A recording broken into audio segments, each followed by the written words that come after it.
Hello, everyone. I'm Joey Yu, as it says on the screen there, and I am a illustrator slash animator, and I guess I would say, yeah, just general artist because I try and do a little bit of everything, and I'm always looking for different projects that excites me, and it can take many different forms. So, yes, here are some examples of the work that I do.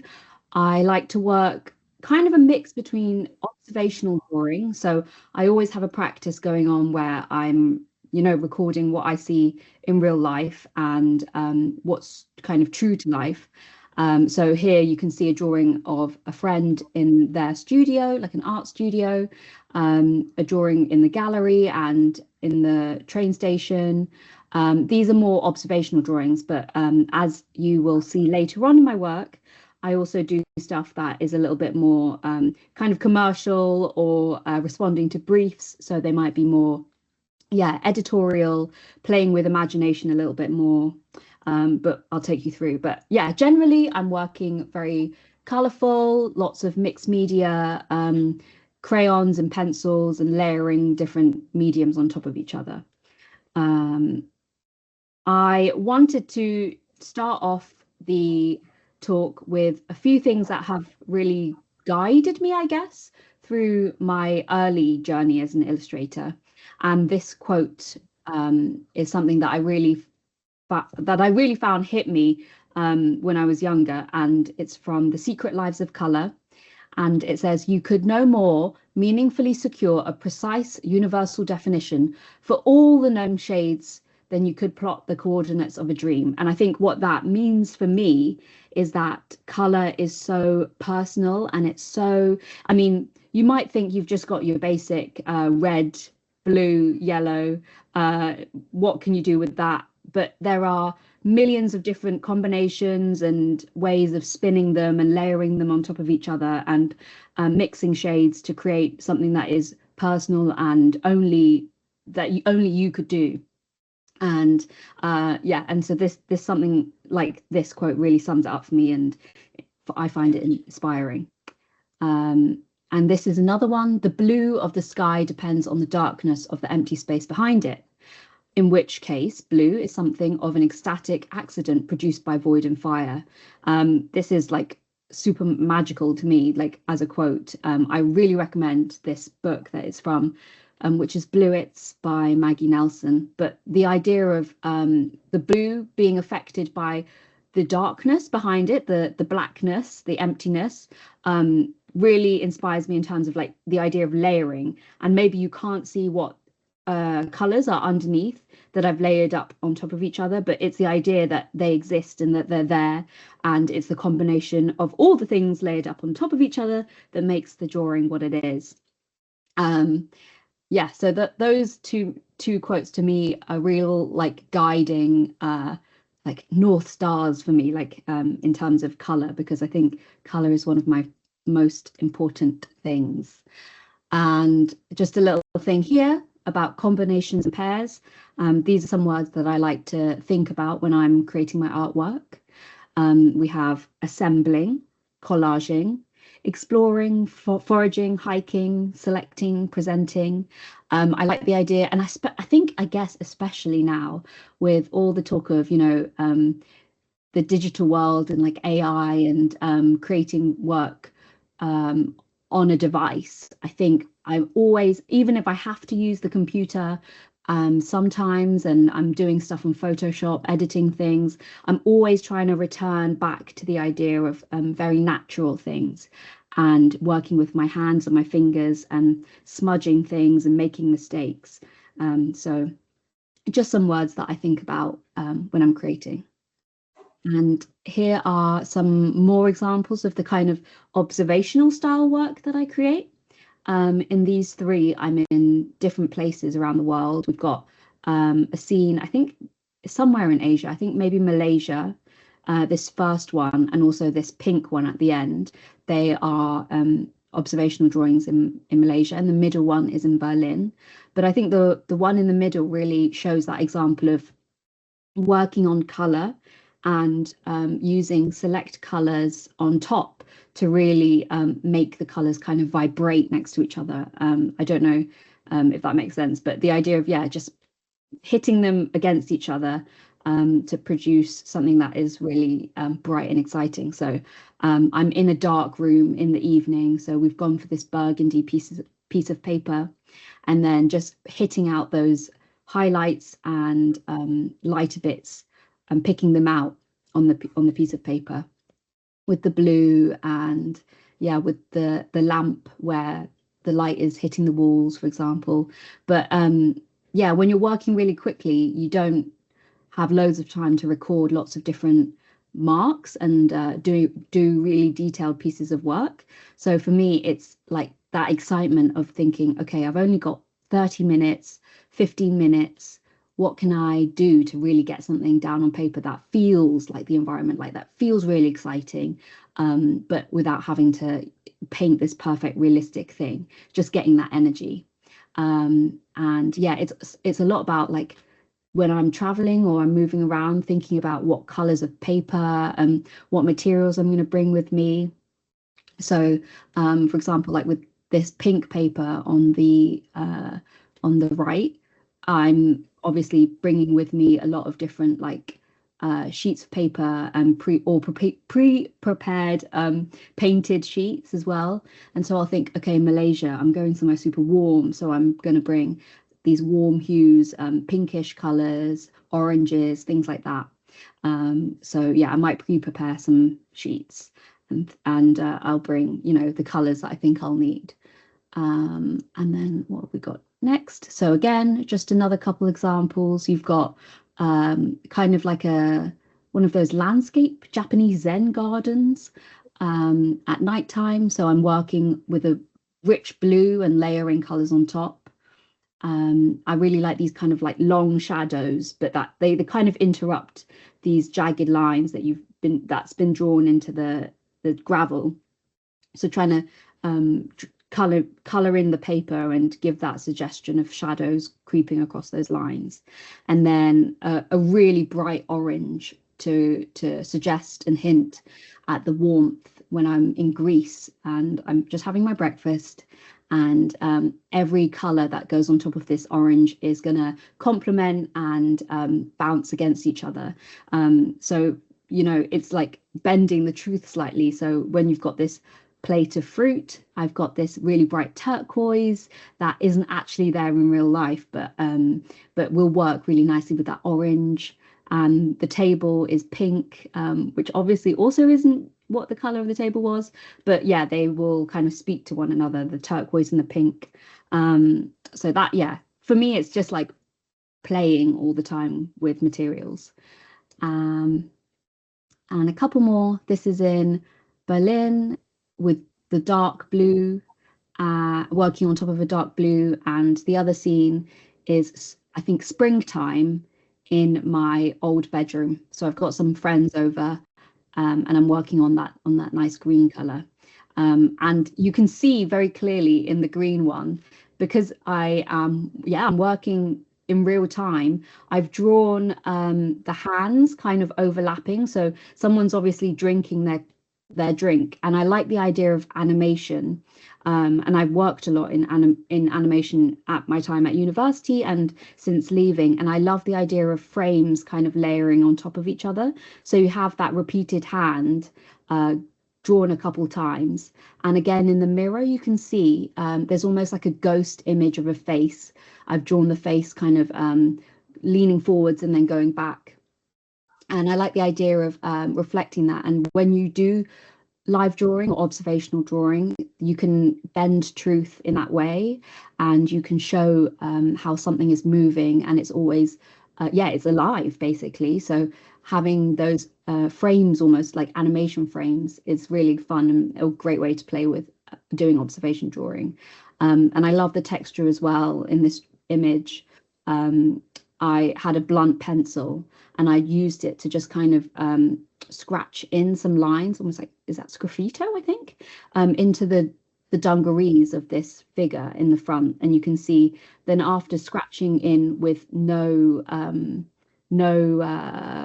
what's the word, lead, then I've gone over it and it leaves that kind of a ghost image as well, which I really love. So, but yeah, those are some examples of my observation work. And like a chef mixing ingredients and plating it nicely, only with lines and color. That's kind of how I'm imagining myself when I was first starting out. Like I'm a chef and I'm playing with color and I'm just seeing what comes out. I'm creating new dishes, aka pieces of artwork. Um, and on the topic of food, something that I find really inspiring and something that I always return to. And I think it's so nice to have those reference points that aren't other artists. I always am so drawn to film. And when I was first starting out, I really loved drawing from film. So the film is playing in the background and I'm just like sketching at the same time. So you're always drawing from something that is on the screen for a couple seconds. So it's like really, really good practice. So here are a couple films that really inspired me when I was drawing when I was younger and first starting out. Blue is the warmest color. There's really huge scenes of spaghetti being dolloped onto a plate, and that really stuck in my mind. And I remember drawing from that a lot. Eat, Drink, Man, Woman. That's a great film with references to food, seeing as we're on the topic of food. And Little Forest, which is really sumptuous and has really great shots of people, of this one central figure, this character who is preparing lots of dishes. So if you want some inspo and some drawing practice, put one of these films on and skip to the film scenes where they're cooking food, and just get your notebook, even just if it's a biro or a pencil, and just try and draw whilst you're watching the film, and it like is such good practice. And I also wrote at the bottom and Ratatouille because that is one of the best films ever. I don't know if that's actually relevant to drawing alongside, but Ratatouille is one of my favorite films ever. So yeah, I think a huge part of my practice is trying to see all the time. And I think one of the greatest pieces of inspiration is being open to new places and seeing things, whether it's like a new place that you're just getting on a bus and you're traveling to a new place just down the road that you've never been to, or whether you're going as far as you can. And for me, I am obsessed with all places across Asia. Obviously, like a huge draw is my heritage. I have my mum's side, who is from Hong Kong, and my dad's side, which is Malaysian. And so growing up, I would go and I would every summer go and travel to either Hong Kong or Malaysia. And the idea of like being transported completely in the summer holidays to this place where the supermarkets are different, the smells and the tastes are different, the people are different. It just completely made me dream and come up with fantastical things when I came back to dreary old London and there's not much going on in my life. So I was always like daydreaming. And so I always keep trying to, I think I'm always drawn every year to try and go somewhere new. And most of the time I'm drawn to, somewhere in Asia. Here are pictures of a trip I went to in Korea, South Korea. I love Seoul, and if you're a creative person, which you all would be, it is the best place for illustration and creativity right now because there's a real scene going on, and yeah, so it's great for going and looking at galleries and art stuff, but then also just the visual language is so inspiring. So I've put a couple pictures here. You can see you've got these like machines, like where you can game, and there's sounds and like flashing lights. Even the streets are filled with these neon signs. layered on top of each other. The visual language is so enticing. And I guess illustration, you're bleeding slightly into graphic design as well. Just looking at how they choose to display like font and type is really interesting. Obviously, you've got a whole different language and alphabet, but the way they punctuate everything with color on top of color. You've got kind of, it's like visual overload. They want you to be completely stimulated like 24/7.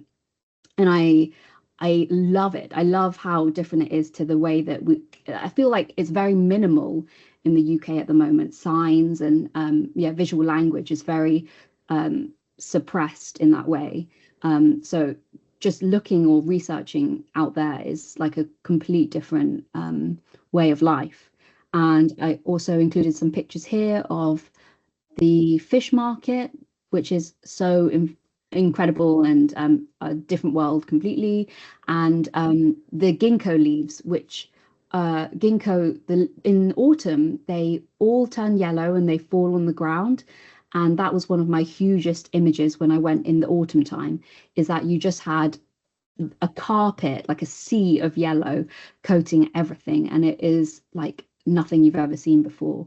And so it's funny when you go somewhere like that and there are all these new things, but one of the most incredible things to me was just like a sea of yellow on the floor. And here's a picture that I created off one of the trips to Seoul. And yeah, so I was doing a lot of these pictures and a lot of these trips are from the first couple years that I left university. And one of the guiding things for me was like, I want to journey away from what I know and put myself into places unknown and uncomfortable places. I was traveling by myself to these places. So the first time I went to Korea, I just went by myself. And I messaged people, like I messaged a gallery, and I asked if I could do like a mini pop-up show. And they were open. It was a small in like an independent gallery, so they were up for doing something like that. And it was just a case of like putting myself out there and trying to scare myself a little bit. And I'm always trying to do that when I'm creating work. It's like put myself in some place that I feel a little bit scared and a little bit uncomfortable. And I'm creating work off the back of that. So here's a picture that I did in one of the markets in Seoul, again with that color clashes, bright red and like a bright blue layered on top of each other, trying to get that feeling of like the lights spilling on top of each other and the busyness of it. So again, you've got the ghost images of people as they walk across the scene. They're barely there to kind of capture them completely until they're gone from my site completely. And I thought this was quite interesting because I feel like there's a sense of loneliness because it's mostly the back of everyone's heads as I'm sat and drawing. But yeah, this is one of the pictures that I did from there. And again, this one, you've got a lot of backs of heads as well, but this is me on a bus in the pouring rain. So I tried to get that sense of the rain literally falling onto the window in sheets. And you couldn't see outside because it's all fogged up and pouring. And that sense of being in a completely new place and having no idea where you are. You've just got your little Google Maps blue blip and you're following that until you know where to get off. But yeah, that sense of exploration was so fun and really inspired me to create work.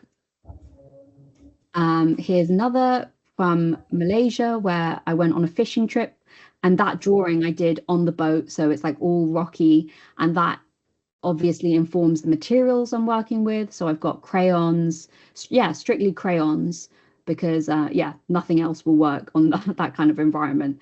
And you can see the kind of vibe here. Someone's caught a fish and I'm just perched on the side doing drawings.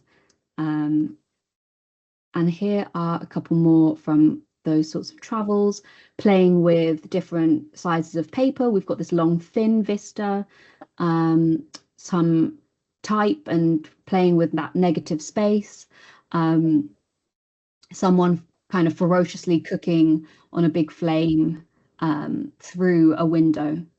And yeah, a couple others you can see playing with like emptiness and the sense of community and eating as well is a theme that pops up in my work a lot. And I think, yeah, when I'm obviously always craving these places and these spaces. So the top one on the red top one is in Chinatown, and the red one at the bottom is at like a Chinese New Year gathering at home. So it's, yeah, the feeling of culture in at home when I'm not traveling as well is something that comes up.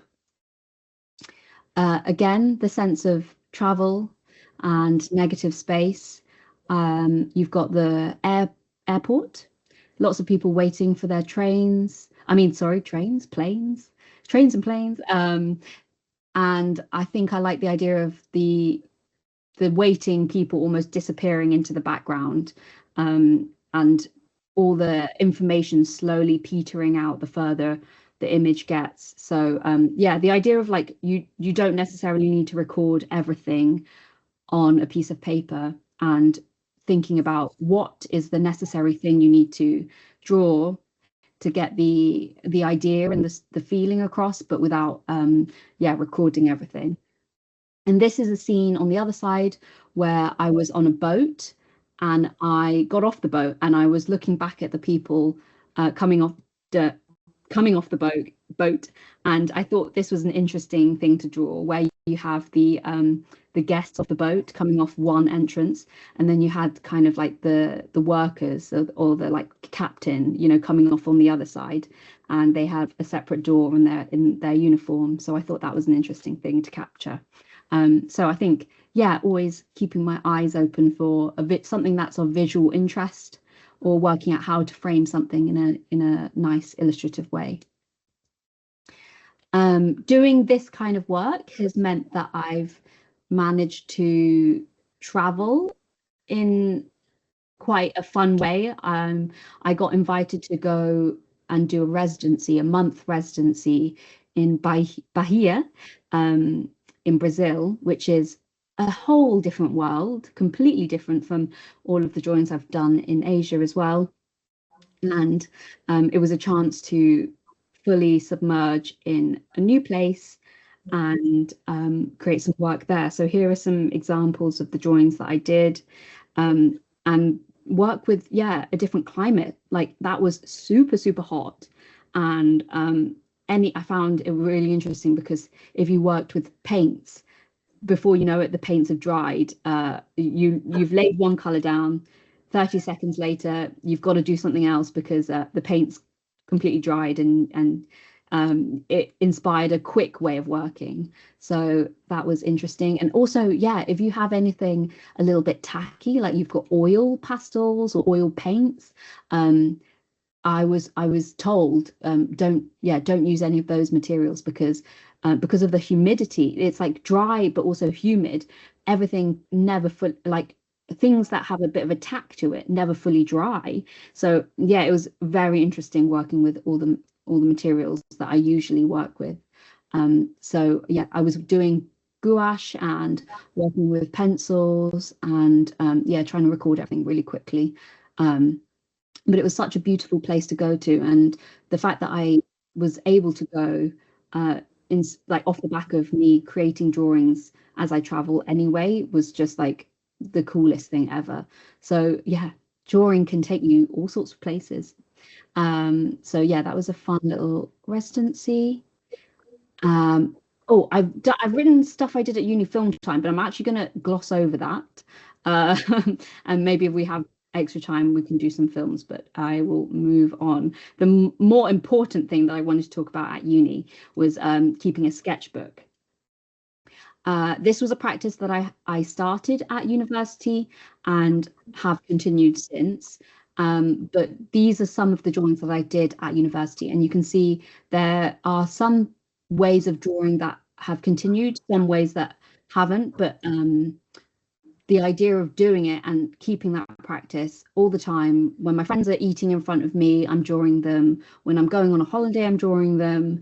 When I'm watching movies, I'm drawing from the movie stills. I'm just constantly keeping that practice. That was something that really helped me as I was studying, and also since I left, because it just means that I am not precious about these drawings and I'm not worried about them so much. So then it means that whatever I do, I will just kind of come up with interesting solutions for doing things.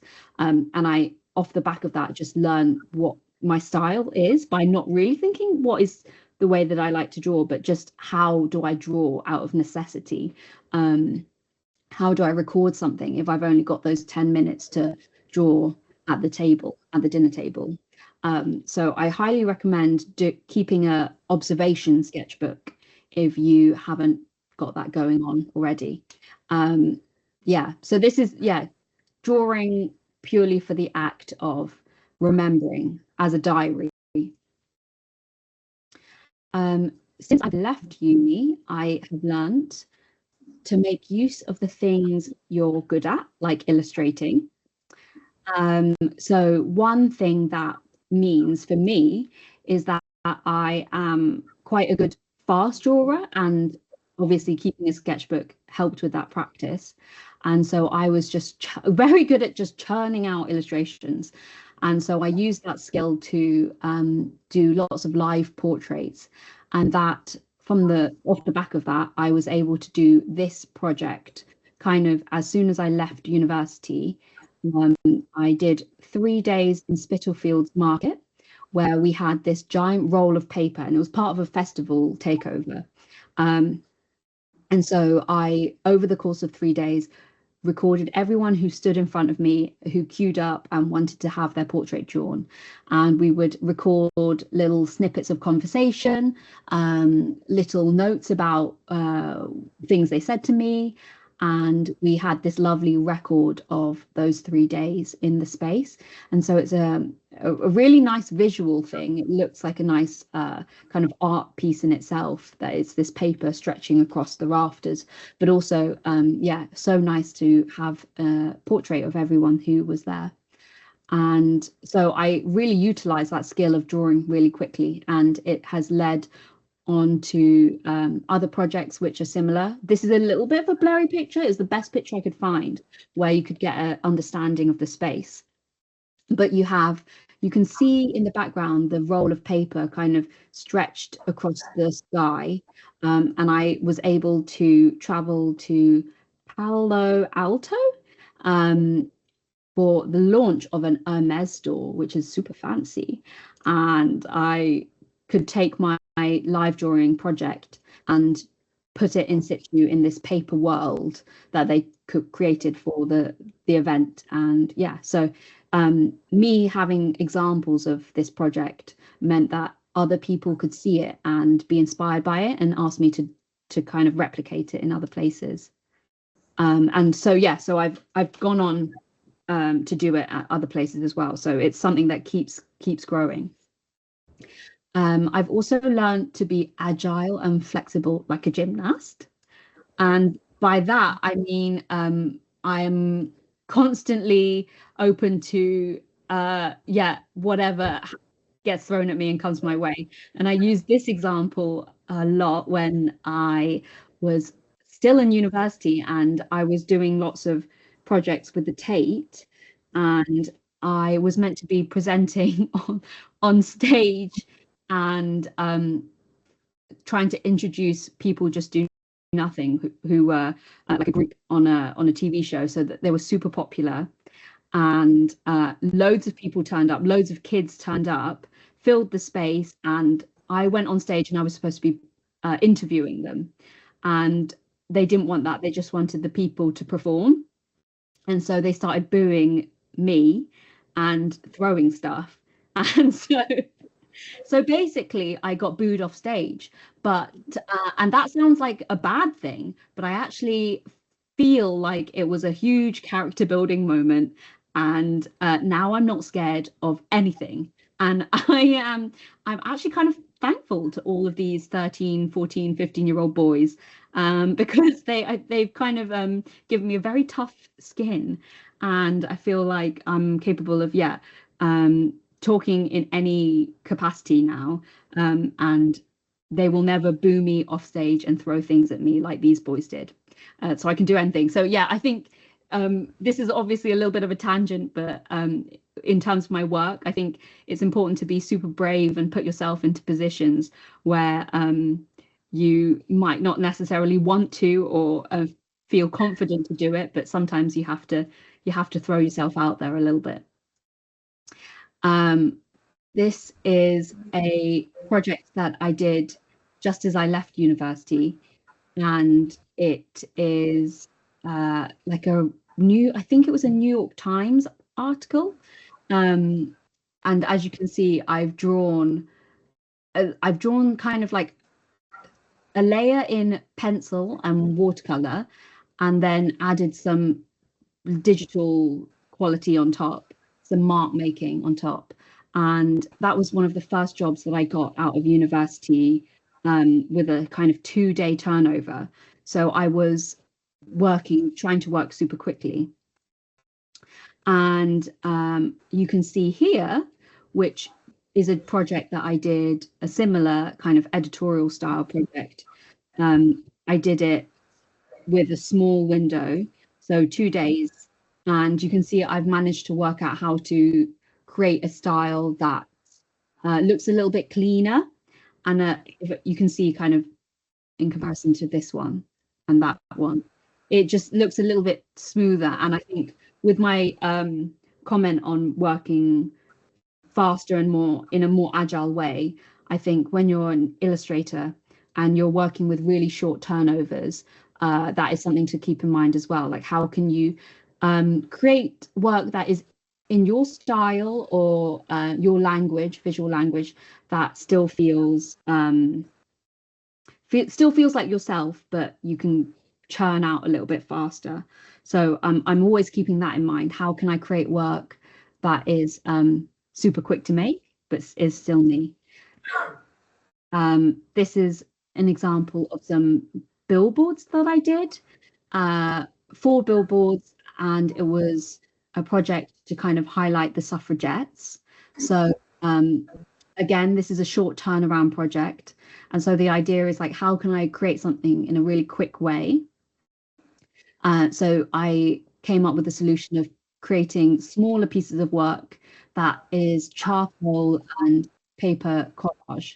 So you can see like the movements and the marks that I made are quick and a lot easier to like get down on paper.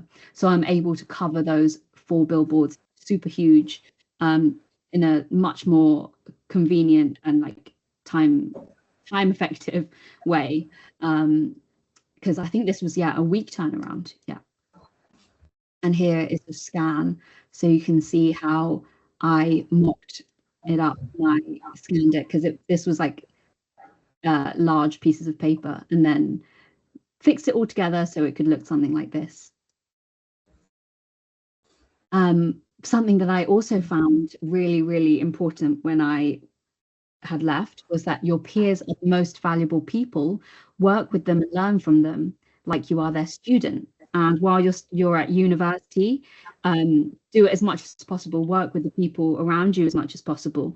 But after you leave, still be in contact with your peers and try and make friends as much as possible, so you can work on projects together.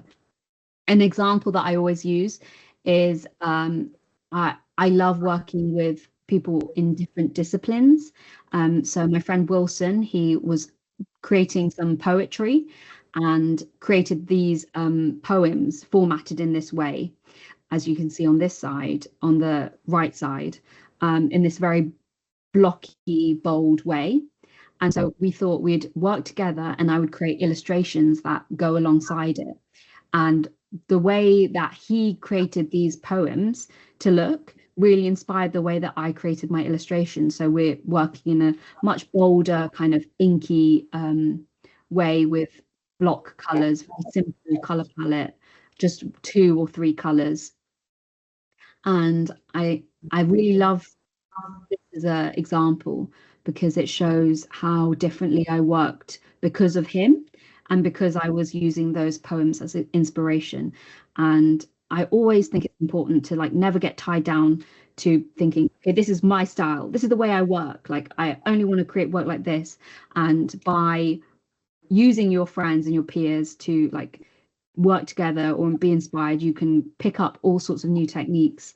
And I don't think I would have ever worked in this way if it wasn't for him. So yeah, I'm always backing collaboration as much as possible. I learned to manifest the work I want like a fortune teller. And I always wanted to work in music and find connections in the music industry and do things, because well, I just love music so much. So I made friends with a musician called Matt Maltese, and I think this is like a good like kind of through line example, because you can see how it worked.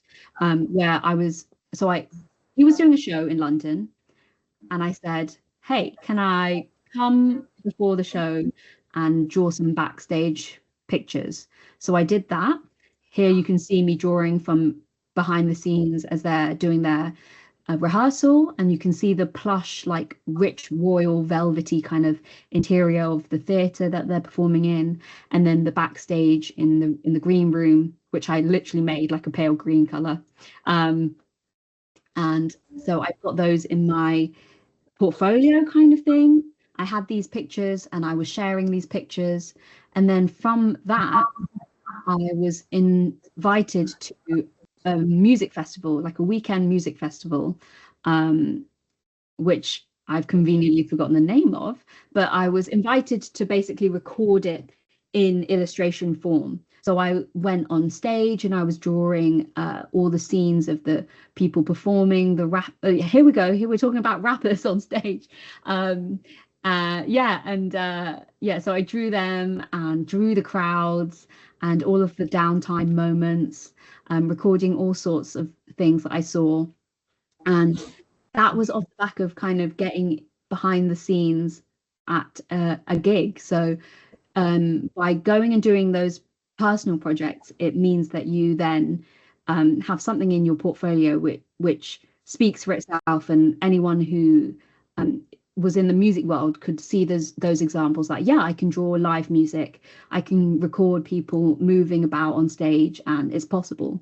So you have to kind of plant those ideas in people's minds. Here I am, I'm drawing Loyal Kana as he was on stage with Tom Misch, and you can see how many people there are in the crowd, and I'm perched on the side next to all of the wires and stuff, drawing them in the corner. And like, it is such a like incredible opportunity, but no one would think to put an illustrator there unless they had seen it before in my portfolio. So yeah. And I've also learned to not take it personally, like a brick wall. I am the brick wall. And I thought I would show you these because it just shows you how listening to feedback can be so useful as well from the client. Here you have on the left the first images that I turned over for a Christmas card project, and my feedback was instantly like, these are really dark and dreary images, they don't feel like Christmas at all. So yeah, the images on the right are the versions that I did instead. And I think, yeah, I personally liked the ones on the left, because they have that kind of like a moody feel. But sometimes you do have to just surrender to the client and also realize that it's so much better for the actual project. And it's an advert in the sense that it needs to sell the product and it has to look bright and colorful. So yeah, they were totally right in that sense. And I do like the images that we came up with in the end. But yeah, it's good to have all those learning curves when you're working. And here is the final one from that series, where I really like the kind of darkness of the first one, but it was just obviously not right for the brief. And yeah, we just amped up all the colors and created things that fit a lot more well for the brand. I also learned to know your worth and demand for more. And this is something which is always hard to navigate, but I will say my contact is always out there if you ever have any questions. But most important is when you're first starting out, it is hard to know your worth and price things how they should be. And I've just included this little the note saying every single female illustrator made less than her counterpart in this survey from 2010, and it's something that I think is changing, but it's something to always think about. It's like thinking, oh, I shouldn't ask for this much money because I don't know, I've only come out of university and I've been working for 1 year or something, but I've been doing it for coming up to 10 years now, and you learn to be more strong in your voice and yeah, ask for more. And there are lots of resources out there, but one of the best things you can do also is illustrators are really lovely people, and if you have any questions and you've seen someone's done a project like that similar to one that you've been asked to create, you can just always shoot them a message, and I'm sure they will give you like a little pointer in the right direction. So that's one thing that I wanted to touch on. And yeah, and don't take projects with no pay unless you're getting something out of it and you're benefiting. When you're first starting out, like, sure, there are those opportunities with no pay that you might think are beneficial. And so yeah, if you feel like you're getting something creatively out of it, definitely do that. But when you've done a few of them, you know, there's a point where you put your foot down and yeah, start charging and work your way up. And I think this is my last thing that I've learned. But the last thing that I wanted to say is to tend to your creativity in terms of things that I learned after leaving university. Like a gardener, we're probably most like gardeners in the sense that when you have a field and you're growing crops, you have to have a fallow year every now and then, otherwise the crops won't grow. And in that sense, I think in our creative garden, we've got to also consider that if you're, you know, pushing and trying to churn out those illustrations and those drawings or any sort of art, like after a while there's nothing left, and it's hard to you know, create so much when there's nothing in the tank. So I always think if you're burning out, to go back into yourself and think, okay, let me do something else, a different creative hobby. Maybe I'm going to write for a bit, or I'm going to go to a dance class, or I'm gonna, you know, do something completely different. And in that way, you can then return back to your illustration practice with a new sense of creativity, and you can, you know, you'll have your energy back again. So that's something I like to think about and frame it like that. More coming up to more recent things. Pre-lockdown, I showed some work. I feel like showing things in a physical way, something that I hadn't really done up until then. So the first 5 years I was creating work. So this was really nice to show some things and get things on the wall and have people actually look at them in that way. I did a project with Debeers. Hopefully this can play. Oh, no. Okay, I'm not sure how to make this play. Oh, here we go.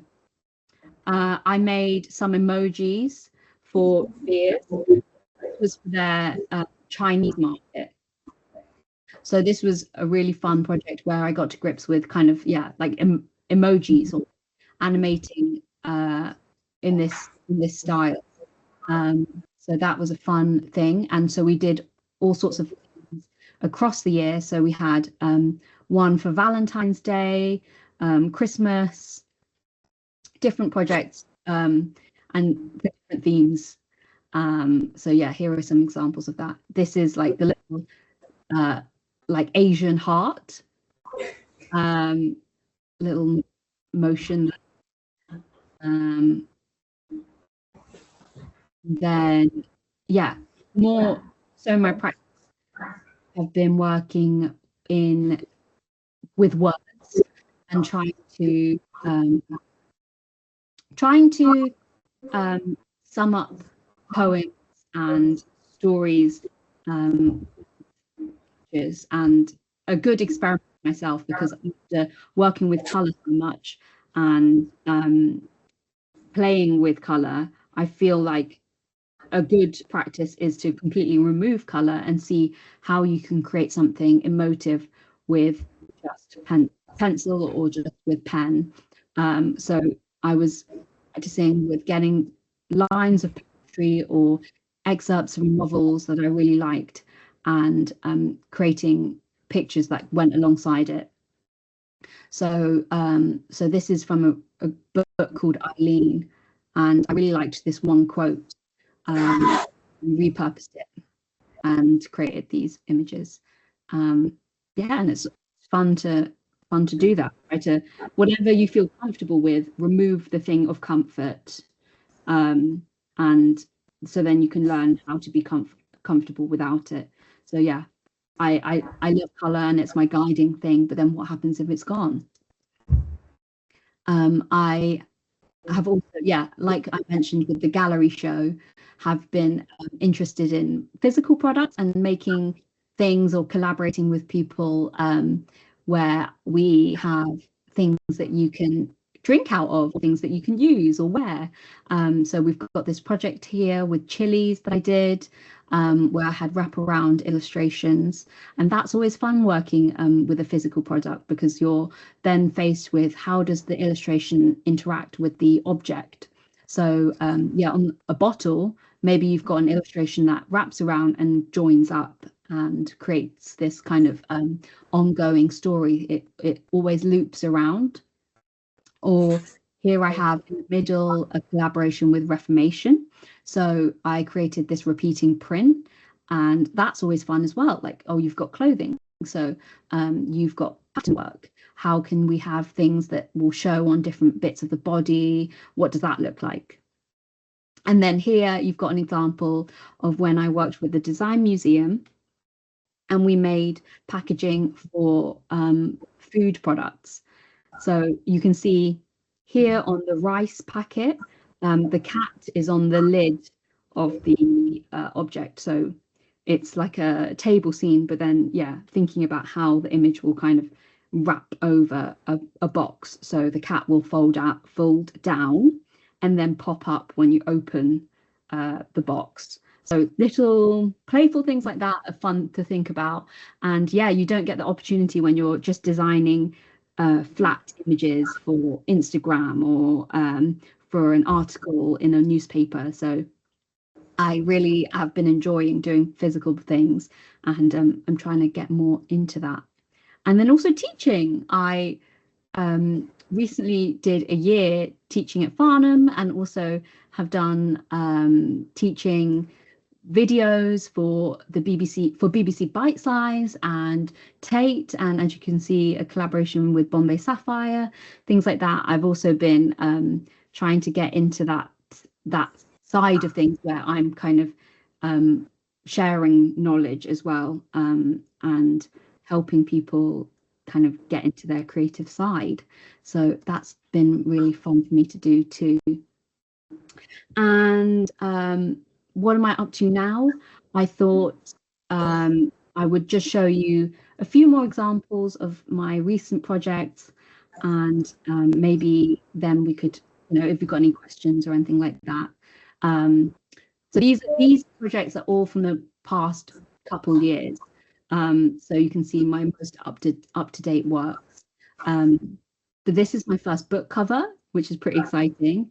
and it's for the Glass Palace, a reissue of the Glass Palace, and it is a scene in looking across the river. And I think what is nice about this is you can see the work that I showed you at the beginning of this talk, where I'm super inspired by observational drawing and recording things in that kind of quick way, capturing landscapes, capturing people. I think this is really indicative of that. And even though I haven't been to this place, you can see how my practice in doing those observational drawings has lent itself for this book cover.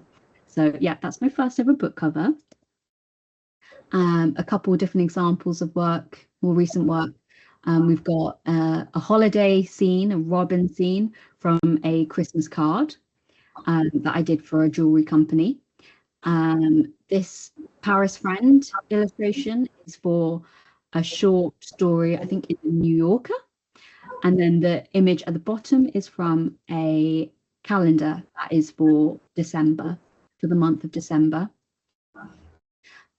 We've got this one, which is a film promotion illustration for a film called Censor, which is a horror film. And I think hopefully I got that sense of horror and dread in that image. And then kind of in contrast below, we've got a live drawing. And that's something that I get asked to do sometimes, is say there's an event, I will get invited to go to the event and kind of capture all the people who pass through the space in a live drawing. That was for a party at the Quentin Blake Centre, the Quentin Blake Centre of Illustration, which is going to be opening up soon in London, which is very exciting. And when it does, I hope you all get a chance to go and visit it, because it's going to be hopefully very good. This is a project of some spot illustrations for Gantt, again showing that really simplistic sort of spot illustration style. A repeating set of illustrations. This was for a backdrop for an event. So this brand Philip B, which is a hair care brand, they wanted kind of a photo opportunity wall. So this was printed really, really big on a big board, and people who were invited to an event would be able to stand in front of it and take pictures. So this is a completely different project to some of the other ones that I've done. This is for this year, the Big Door Festival, which is this year, which is a fun opportunity for lots of people to get to grips with drawing. This is their logo. So that was a fun chance to create something. And the brief was super simple. It was just create a logo or a kind of repeatable image that can be used for the branding things, that just basically inspires people to make a mark. So we had this idea of all these crayons and different marks, and it doesn't necessarily have to feel like my drawings per se, but the sense of things leaping off the page and inspiring kids and adults alike to use materials and get a bit messy with it. So that was a super recent project. And another recent one, this is just over Christmas, for the new movie Sentimental Value. And I got to work with Mubi to create these kind of posters or holiday Christmas cards, and they were available in the cinemas. I'm not sure if they still are, if the film is still in cinemas, but yeah, that was super exciting. And yeah, with all the talk about film stills and drawing from films earlier on, you can see how I am planting all these little seeds for clients or businesses and companies to reach out and go, hey, I saw you did something like XYZ earlier on in your career. Could you do something like that for me? Da, da, da, da. And so, yeah, I feel like I'm always trying to create projects for myself, so then someone can see it and then maybe they'll ask me to do it again. And this one is for the Rosewood Hotel. I did lots of different postcards all across London, places of note in London, and Rosewood, they printed all the postcards so visitors to the hotel could create and curate their own little pack of postcards of places they wanted to go visit. So that was a huge project, like loads of illustrations, and a really short turnaround, a couple of weeks to get them all done. So these are just a few of them. But this was a good lesson in, like I mentioned before, being fast and agile, finding a style that works so you can create a lot of illustrations. So I chose this way of doing line drawing, kind of simple coloring, and 2 colors. So everything in that 2 color line drawing kind of way. And then another project, if you are fans of Bandcamp, you can see this. It's a thing called Bandcamp clubs, where you can join different DJs and join their own specific club. So I think there's 4 clubs at the moment, and so I created like a kind of visual identity for each club, which is super fun. So you've got one that does more metal music, one that's more jazzy, kind of like dance music, nightclubby vibes. That was really fun. They were a really nice client to work with because I could just do whatever I wanted. So we did these kind of little scenes that feel sketchbook and sketched in and colored. So that's nice. I'm always trying to work in a slightly different way. So if I can kind of make the client follow a different style every time, then that's always fun.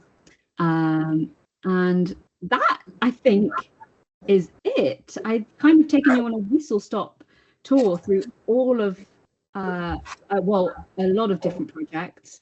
And I'm going to just quickly flip to myself.